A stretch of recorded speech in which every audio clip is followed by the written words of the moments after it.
Hi everyone, Budget Stark here. Thanks for tuning in. Firstly, thank you very much for watching my previous top 10 Iron Man hot toy figure video. This one I'm doing is a personal top 10 figures that I own in my collection. Now, a lot of people from the previous video asked about, out of all those ones, which are actually my top 10. So I decided to do a video to talk about those, to tell you my top 10. Some of them will be a little bit surprising. But before I start going into that, it's just two things. Number one, I'm going to exclude anything that's not in my collection right now. So things like Whiplash 2.0, Igor, Hulkbuster, Bones, all of those which are due for release in the next 6 months, I'm going to completely exclude. Second thing is, these are only Hot Toys figures only. I have other Iron Man figures, but I'm not going to include them because we're looking at Hot Toys only. Now, I have over 25, maybe up to 30, so I'm going to really have to think hard about which are my top 10. I will actually include also custom figures that I have. So, if you want to check out a little bit more about them, look at the reviews on YouTube from Denobi2, Xenomorph, and also TheReviewer King. Check out their links below in the description. So, let's look at the top 10 of my favourite personal Iron Man figures. In at number 10 is the Mark 33 Silver Centurion. I actually have two versions of this, the standard version and a custom battle damage version. Very nice piece, very impressive, and the standard version looks very nice as a stock, direct from Hot Toys itself. So definitely makes the top 10. In at number 9 is the Tony Stark Workshop figure and set. Now, I've got this customized so I can have it switching on with one button and the headset lights up blue.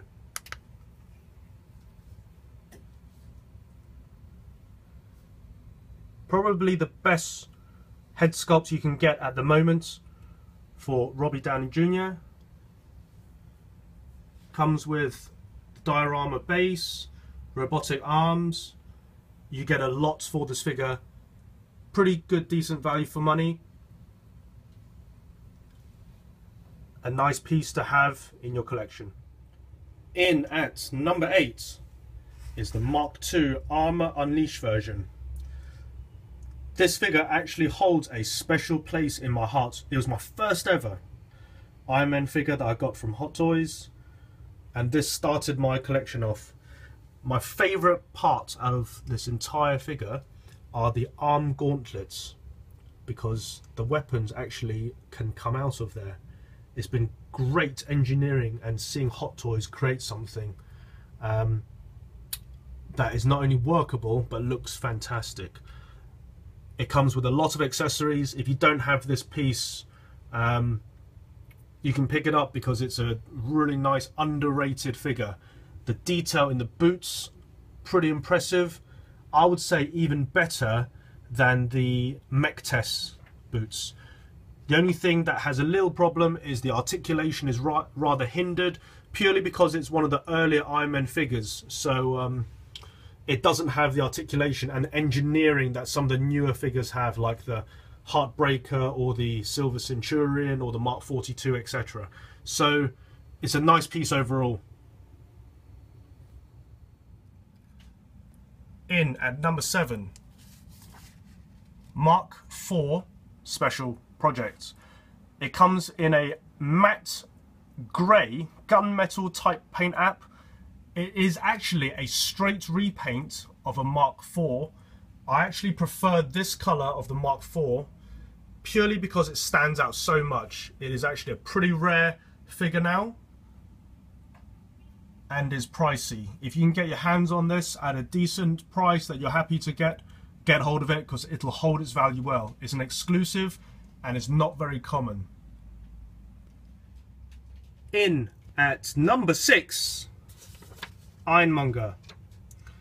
The head sculpt for Ironmonger is absolutely perfect imitation of Jeff Bridges. The paint app on this is textured and very impressive. It's about 17-18 inches in height and has a huge presence.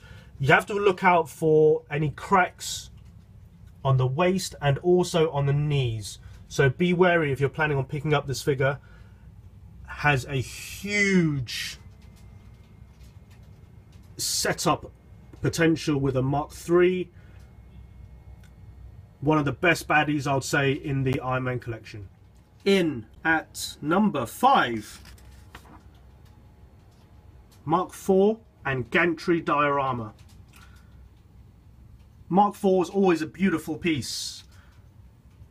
I've customized the helmet so it's a little bit more movie accurate, and is a 3 helmet split rather than the whole helmet that it normally comes with. Very movie accurate robotic arms and setup. It requires a lot of space, so if you're planning on picking this up, it won't all fit into your det-off in the space that you probably want to lay it out. But nonetheless, an extremely good figure. It has a huge presence as a main display in any Iron Man setup. In at number 4, Heartbreaker Mark 17. Just a standard stock figure that has a huge gangster look about him. He's just pure badass. He looks so aggressive.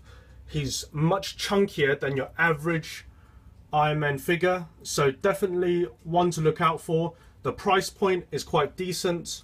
The only downside, I would say, you don't get much in terms of accessories. So a nice pickup if you can get it at a decent price here. In at number 3, we're getting serious now. It is my Mark I War Machine Custom Battle Damaged Edition. Hot Toys never made a battle damaged War Machine Mark I. This was pretty much how it looked in the end of Iron Man 2.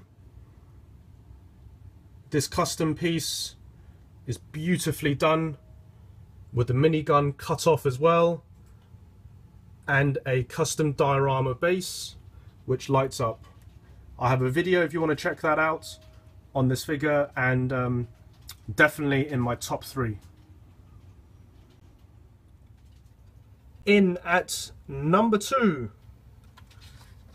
is the Extreme Combat Edition of the War Machine. This is another custom job.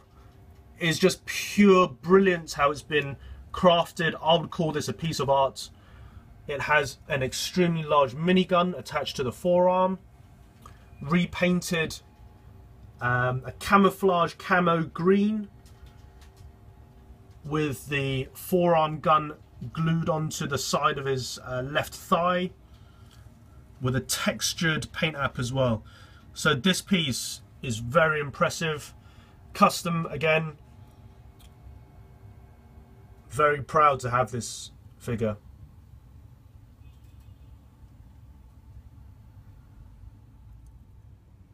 Before we go to my top favourite all-time Iron Man figure that's in my collection, honourable mentions go to Mark VI. I have 2 of them. They're not in my top 10, I'm afraid, but still beautiful pieces. The right hand side black paint is a custom, and this is the stock battle damage version. For whatever reason, it doesn't hold a place in my heart for the top 10, but still nonetheless very nice figures. The Midas Mark 21 is not in my top 10 of personal favourite Iron Man figures. Beautiful paint app, very good articulation, but because of the cost and the lack of extra head sculpt, unless you go onto the secondary market, it doesn't fit into my top 10 currently. Last 2 honourable mentions before we go to my favourite Iron Man figure. Mark 20 Python. Very nice paint app, I have to say. Doesn't come with an extra head sculpt, a bit pricey as it is an exclusive. A nice figure to own nonetheless, and maybe a little bit surprised to you, Mark 42 is actually not in my top 10. I would say I'm in the minority. I would view this probably as one of the best Iron Man figures to collect, but for whatever reason it doesn't come into my top 10 as favourites for myself. But I'm sure it'll be a lot of people's favourites, as it comes with a hell of a lot of extras, an extra head sculpt that's bang on accurate, battle damage parts. You can't really go wrong with this figure.